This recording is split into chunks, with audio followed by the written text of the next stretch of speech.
Hello friends, welcome to my channel once again.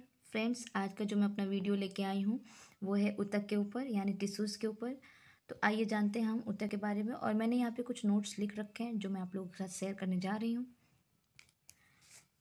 हम जानते हैं कि सभी जीवित प्राणी या पौधे कोशिकाओं के बने होते हैं।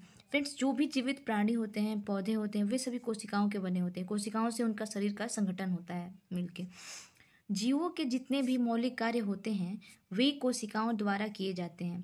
मतलब जितने भी जीव होते हैं उनके शरीर के जितने भी मौलिक कार्य होते हैं उन सभी को कोशिकाओं के द्वारा किए जाते हैं। एक कोशिकीय जीवों में एक कोशिका द्वारा यह कार्य होता है या फिर किए जाते हैं। बहुकोशिकीय जीवों में लाखों कोशिकाएं होती हैं। जो एक कोशिकीय जीव होते हैं फ्रेंड्स, उसमें एक ही कोशिका के द्वारा वो सारे कार्य, मौलिक कार्य किए जाते हैं। और जो बहुकोशिकीय जीव होते हैं उनमें लाखों कोशिकाएं होती हैं और उनके द्वारा ही उन कार्यों का संचालन होता है। बहुकोशिकीय जीवों में श्रम विभाजन होता है, अर्थात बहुकोशिकीय जीवों में सभी महत्वपूर्ण कार्य कोशिकाओं के विभिन्न समूहों द्वारा किए जाते हैं। अर्थात कि जो भी बहुकोशिकीय जीव होते हैं, जैसे मनुष्य को ही ले लीजिए, हमारा शरीर बहुत सारी कोशिकाओं के संगठन से मिलकर बना है। बहुकोशिकीय जीवों में सभी महत्वपूर्ण कार्य कोशिकाओं के विभिन्न समूहों द्वारा किए जाते हैं। मतलब कई कोशिकाएं होती हैं, कई कोशिकाओं के समूह होते हैं, उनके द्वारा ये कार्य किए जाते हैं। आइए ऊतक की परिभाषा देखते हैं। ऊतक कोशिकाओं के विभिन्न समूह जो संरचनात्मक, कार्यात्मक व उत्पत्ति में समान होते हैं उन्हें ऊतक कहा जाता है। फ्रेंड्स, जो भी कोशिकाओं के समूह होते हैं जो संरचनात्मक यानी स्ट्रक्चरल रूप में, कार्यात्मक यानी फंक्शनल रूप में, एवं उत्पत्ति में समान होते हैं, जो ओरिजिन उसका होता है, जो उत्पत्ति होती है उसमें समान होते हैं, उन्हें क्या कहा जाता है? उन्हें ऊतक कहा जाता है। फ्रेंड्स, वे कोशिकाएं जो आकृति में समान होती हैं, वे कोशिकाएं जो आकृति में समान होती हैं तथा किसी कार्य को एक साथ संपन्न करती हैं समूह में बनकर, या फिर एक समूह में होकर किसी कार्य को एक साथ संपन्न करती हैं, उन समूह को ऊतक कहते हैं, या फिर उससे एक ऊतक का निर्माण होता है। ठीक है फ्रेंड्स, वे कोशिकाएं जो आकृति में समान होती हैं तथा किसी कार्य को एक साथ संपन्न करती हैं, समूह में एक ऊतक का निर्माण करती हैं। जब किसी भी कार्य को संपन्न करती हैं कोशिकाएं एक समूह में मिलकर, तो वो एक ऊतक का निर्माण करती हैं। पौधे व जंतु भी ऊतक से बने होते हैं। तो आइए फ्रेंड्स देखते हैं कुछ ऊतक के बारे में। ऊतक से रिलेटेड जो होता है, पादप और जंतु में क्या अंतर हो सकता है। पादप स्थिर होते हैं, मतलब कि इनमें कोई भी गति नहीं होती है, ये स्थिर होते हैं। जबकि जंतु गतिमान होते हैं। इनका शरीर, जंतुओं का शरीर गतिमान होता है, वो अपने कार्यों को पूरा करने के लिए एक स्थान से दूसरे स्थान तक जाते हैं। ठीक है फ्रेंड्स, दूसरा अंतर है, सामान्यतः कुछ भागों में वृद्धि एक समय में होती है, एक सीमित भाग में वृद्धि होती है। जैसे कि कुछ पौधे होते हैं, इनके किसी एक सीमित भाग में वृद्धि होती है, जबकि जंतुओं के सभी भागों में वृद्धि होती है। पादपों में शरीर संगठन अपेक्षाकृत सरल होता है। फ्रेंड्स, जो भी पौधे होते हैं, जो भी पादप होता है, उसमें जो भी शरीर का संगठन होता है, पादपों के शरीर का संगठन जो भी होता है वो बहुत ही सरल होता है अपेक्षाकृत जंतुओं के।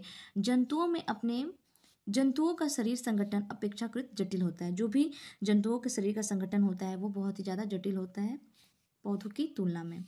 यहाँ पे दूसरा चौथा देखते हैं हम अंतर। पादपों में पर्णहरिम पाया जाता है। पर्णहरिम यानी क्लोरोफिल जिसको बोलते हैं, यह एक वर्णक होता है जो कि पौधों में पाया जाता है, जिसकी सहायता से सूर्य की प्रकाश में बहुत पौधे अपना भोजन बनाते हैं, फोटोसिंथेसिस यानी प्रकाश संश्लेषण की सहायता से। अतः वे स्वपोषी होते हैं। जबकि जंतु अपने भोजन के लिए पादपों पर आश्रित रहते हैं। सामान्यतः जंतु अपने भोजन के लिए पादपों पर आश्रित रहते हैं, अतः वे परपोषी होते हैं। और यहाँ पे मैं पादप ऊतक के जो भी भाग होते हैं, कितने प्रकार है, उसको आप सभी के सामने शेयर कर रही हूँ। पादप ऊतक दो भागों में बांटे जा सकते हैं। पादप ऊतक को, एक विभाज्योतिकी ऊतक और दूसरा हो गया यहाँ पे अस्थायी ऊतक। तो फ्रेंड्स, जो विभाज्योतिकी ऊतक है वो पुनः तीन भागों में विभाजित होता है। शीर्षस्थ विभाज्योतिकी और पार्श्वीय विभाज्योतिकी, अंतःविष्ट विभाज्योतिकी। ये तीन प्रकार हो गए विभाज्योतिकी ऊतक के। शीर्षस्थ विभाज्योतिकी, पार्श्वीय विभाज्योतिकी, अंतःविष्ट विभाज्योतिकी। अब यहाँ पे आ जाइए अस्थायी ऊतक के पास। तो यहाँ पे अस्थायी ऊतक को दो भागों में बांटा जा सकता है, सरल अस्थायी ऊतक और जटिल अस्थायी ऊतक। सबसे पहले हम सरल अस्थायी ऊतक के बारे में देखेंगे। सरल अस्थायी ऊतक को भी हम 3 भागों में बांटेंगे, कोलेनकाइमा, पैरेन्काइमा और स्क्लेरेन्काइमा। 3 भाग हो गए इसके, कोलेनकाइमा, पैरेन्काइमा और स्क्लेरेन्काइमा। ठीक है, अब जटिल ऊतक को हम देखेंगे। जटिल ऊतक 2 भागों में सामान्यतः बढ़ता है, एक जाइलम हो गया, दूसरा फ्लोएम हो गया है। और ही जटिल ऊतक का एक और हम देख सकते हैं यहाँ पे पार्ट, एपिडर्मिस ऊतक। तो फ्रेंड्स आइए, विभाज्योतिकी ऊतक, इसे पादपों में वृद्धि व विकास के लिए उत्तरदायी माना जाता है। फ्रेंड्स, जो विभाज्योतिकी ऊतक होता है ना, इसे पादपों में वृद्धि एवं विकास के लिए उत्तरदायी माना जाता है। जो भी पादपों में वृद्धि और विकास होती है उसके लिए विभाज्योतिकी ऊतक उत्तरदायी होता है। इसमें विभाजन की क्षमता पाई जाती है। यह पादपों में मुख्यतः 3 प्रकार के पाए जाते हैं।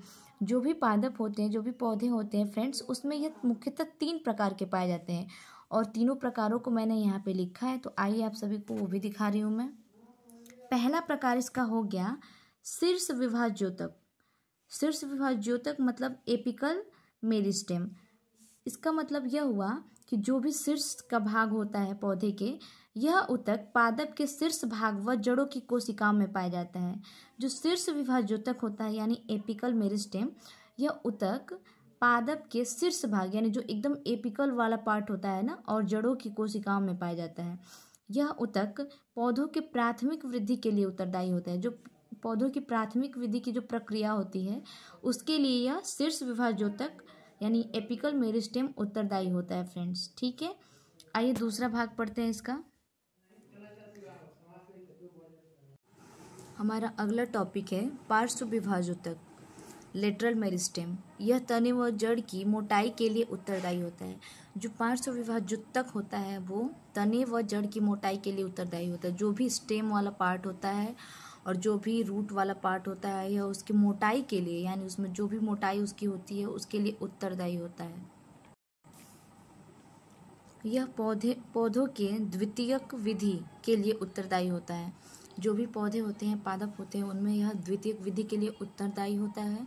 यह कार्क कैम्बियम के रूप में छाल के नीचे पाया जाता है। जो भी पेड़ों की छाल होती हैं उनमें यह कार्क कैम्बियम के रूप में पाया जाता है। और तीसरा और अंतिम हमारा विभाज्योतक का प्रकार है अंतर्वेशी विभाज्योतक। अंतर्वेशी विभाज्योतक यह पौधों में नोड के पास नई शाखा पत्तियों के निकलने के लिए उत्तरदायी होता है।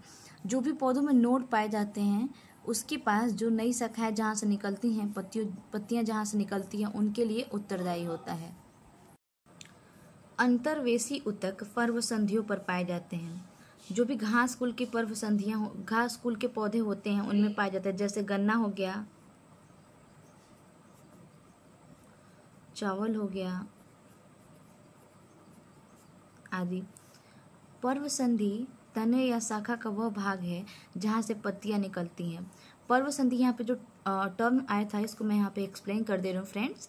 पर्वसंधि तने व शाखाओं का वह भाग है जहाँ से पत्तियां निकलती हैं। पर्वसंधि को इंटरनोड कहा जाता है। उदाहरण के लिए आप ये डायग्राम देख लीजिए, डायग्राम के थ्रू आपको एक्सप्लेन कर रही हूँ मैं। जो भी ये यहाँ पे एक जैसे गन्ने का वो होता है तना, आप देखे होंगे, अगर आपने देखा होगा तो उसमें देखा होगा कि एक जैसे नोड उगी हुई बल्ब जैसी संरचना होती है, उनके बीच में एक जगह जैसी संरचना होती है और ऐसे ही धारियाँ बनी होती हैं लगभग समान दूरी के हिसाब से। तो जो ये इस तरह की संरचना होती है इसे पर्व संधियाँ बोला, इस तरह की संरचना होती है इसे पर्व संधि बोलते हैं। और जो दोनों संधियों के बीच का स्थान होता है उन्हें पर्व बोला जाता है ये। ठीक है, आप इस डायग्राम के थ्रू देख सकते हैं। जो ऐसे धारियों वाली संरचना दिख रही है आपको, इसको पर्व संधि बोला जाता है। और इन दोनों पर्व संधियों के बीच का जो दूरी होता है, जो स्थान, उसे पर्व बोला जाता है। ठीक है फ्रेंड, तो यहाँ पे मैंने फिगर ड्रॉ किया जिसके थ्रू पता चल जाएगा, बहुत ही आसानी से समझ में आ जाएगा। और अब मैं इस वीडियो का सबसे आखिरी डायग्राम लेके आई हूँ जिसके थ्रू से हम विभाज्योतक के तीनों प्रकारों को एक साथ देख पाएंगे। तो जो सबसे एपिकल पार्ट में होता है इसे शीर्षस्थ विभाज्योतक कहते हैं, जो सबसे एपिकल पार्ट यानी सबसे ऊपर होता है शीर्ष के स्थान पे।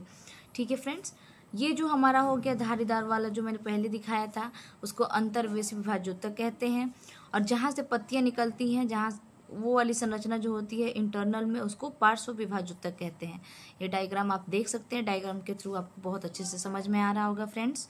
आप सभी को कैसा लगा ये वीडियो ज़रूर बताइएगा। Thank you.